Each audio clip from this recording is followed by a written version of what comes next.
ఓం మహాగణాధిపతయే నమః. ఓం గురుభ్యో నమః. ఓం శ్రీమాత్రే నమః. పరమేశ్వర స్వరూపమైనటువంటి జ్యోతిష, వాస్తు మరియు ఇతర అనేకమైనటువంటి శాస్త్రములను మనకు అందించినటువంటి మహర్షులకి నమస్కారం. హయగ్రీవ హయగ్రీవ హయగ్రీవేతి యో వదేత్ తస్య నిస్సరతే వాణి జన్హుకన్యా ప్రవాహవత్.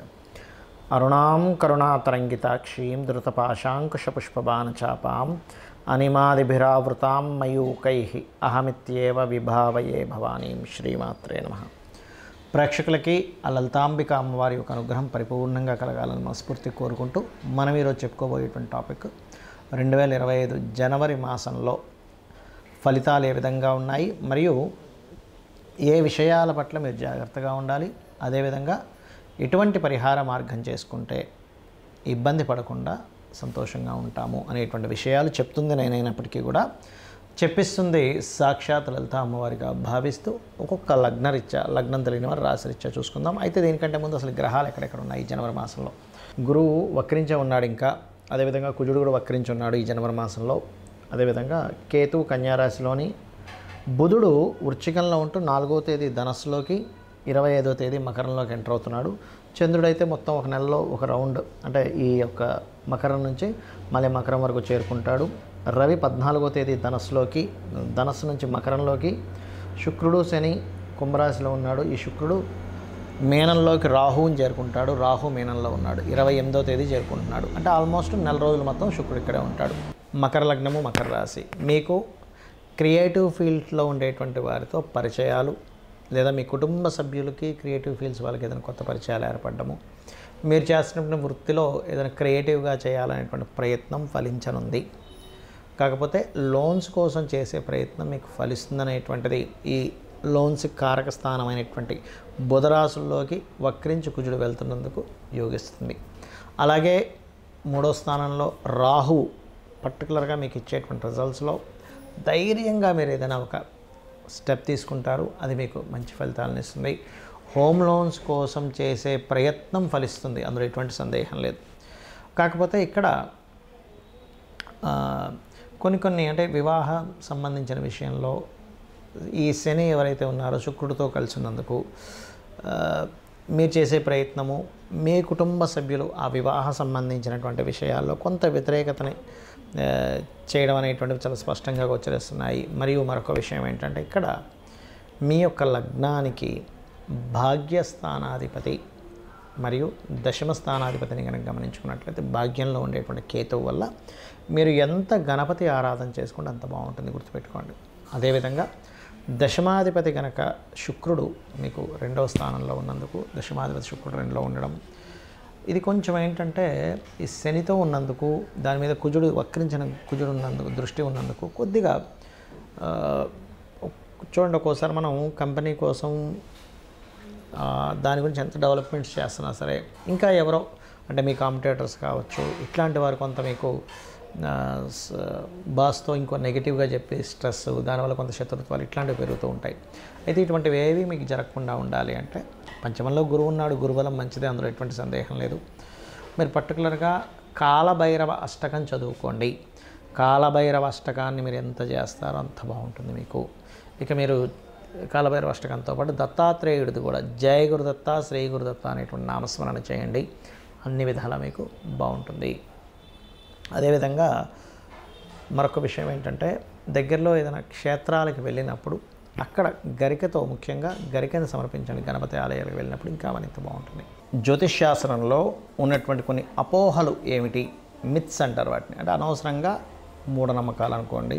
ఇవి నేను మీకు ఈరోజు చెప్పబోతున్నాను, గుర్తుపెట్టుకోండి. ఏమిటవి అంటే, ఇవి తెలియాలి. ముఖ్యంగా ఇవి తెలియకపోవడం వల్ల కూడా ఇబ్బంది పడుతున్నారు చాలామంది అనుకునేది ఏమిటంటే, ఏలినాడు శని, అర్ధాష్టమి శని, అష్టమి శని సమయంలో ఏదీ కలిసి రాదు అనుకుంటారు. అది పూర్తిగా తప్పు, గుర్తుపెట్టుకోండి. నేను 100% నేను రీసెర్చ్ చేసి చెప్తున్నాను. అష్టమ శని, అర్ధాష్టమి శని, ఏలినాడు శని కేవలం మీకు కొద్దిగా ఆలస్యము, అనుభవము, ఒక విషయాన్ని నేర్పేలాగా కర్మకారకుడు మీకు ఆ స్థానాల్లో ఉండి ఇస్తాడు.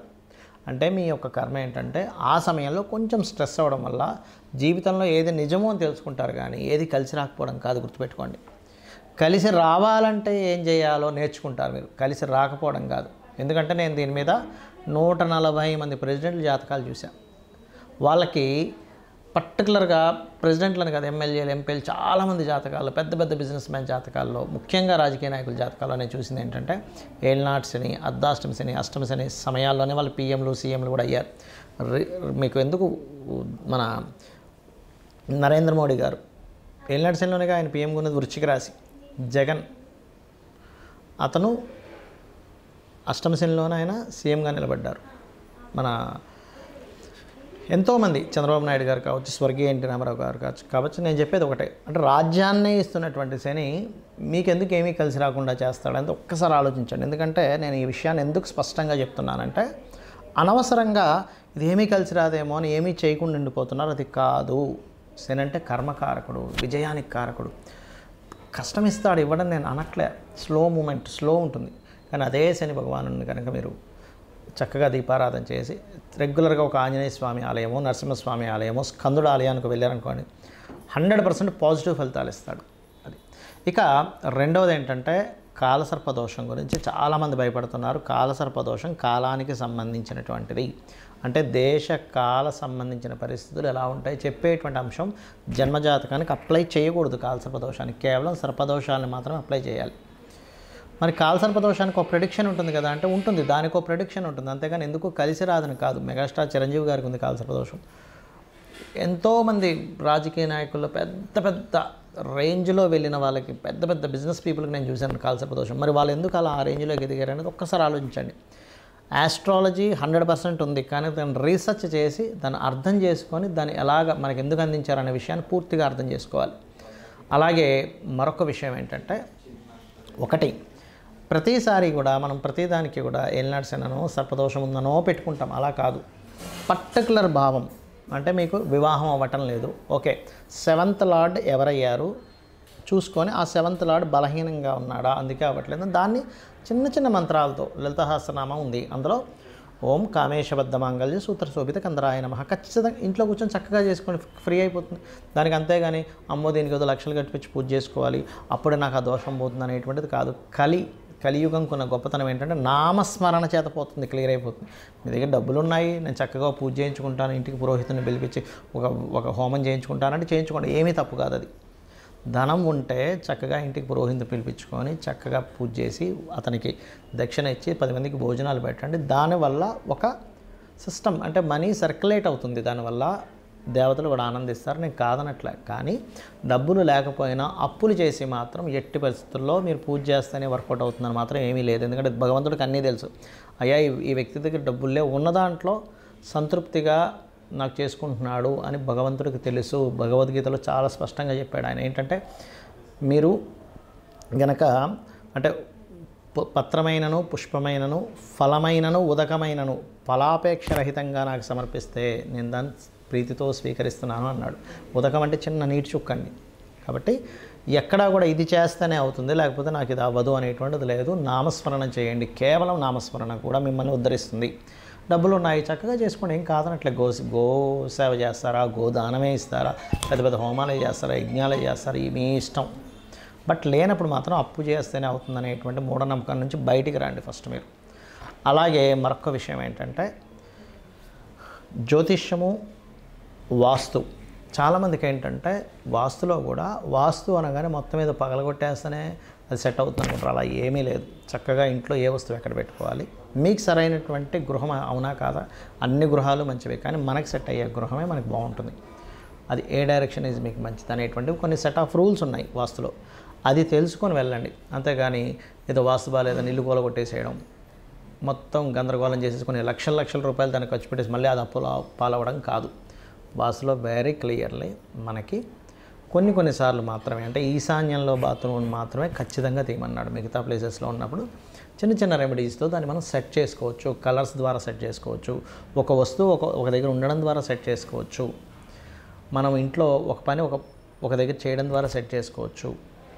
సో ఇది అర్థం చేసుకోండి. అనవసరంగా ఏదో అయిపోతుందని భయం కోసం కాదు. ఆస్ట్రాలజీ కానీ వాస్తు కానీ ఉన్నది ఏంటంటే అది మనకు వెలుగుని చూపించాలి, ఒక దారిని చూపించడానికి ఉన్నది. కాబట్టి మీ అందరూ కూడా అమ్మవారి అనుగ్రహానికి పాత్రలు అవ్వాలని మనస్ఫూర్తిగా కోరుకుంటూ శ్రీమాత్రే నమః.